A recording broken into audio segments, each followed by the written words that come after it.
১ cup চা দিয়ে দিনটা শুরু করলাম। আমার খালাতো বোন আমার জন্য দুধ চা বানিয়ে এনেছিল সকাল, সকাল। দেন ভাইয়ার ক্যামেরা নিয়ে বিল্লুর সাথে একটু খেলছিলাম। এটা আমার খালাতো বোনের প্রিয় বিড়াল। আর এইটা হচ্ছে আমার খালুর সবজির বাগান। এখানে ব্রোকলি, টমেটো, পালং শাক, শালগম অনেক কিছু আছে। আমার বড় খালু সবসময়ই গার্ডেনিং করতে অনেক ভালোবাসেন। এইজন্যই সে চারিদিকে তার জমির চারিপাশে অনেক ফুলের গাছ, ফলমূলের গাছ, সবজি সবকিছু করেন। আর এইটাও হচ্ছে আমার খালুর পুকুরের সাইড। আর আমরা চলে এসেছিলাম মাছ ধরতে। আমার খালাতো বোনই ধরছিল, আমি বসেছিলাম।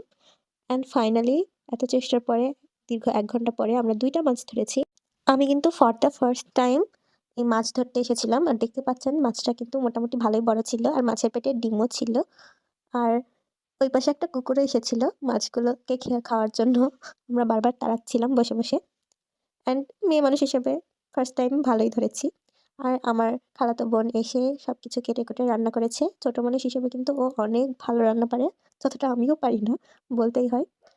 ও ডিমটা রান্না করতে পারে না। ওইটা আমি রান্না করা শিখিয়ে দিয়েছিলাম যে, "তুই এভাবে, এভাবে রান্না কর।" আর ও রান্না করেছিল। মাশাআল্লাহ অনেক সুন্দর হয়েছিল। রাতের বেলা আমরা চাপটি পিঠা আর মুরগির মাংস খেয়েছিলাম খালামণির হাতে।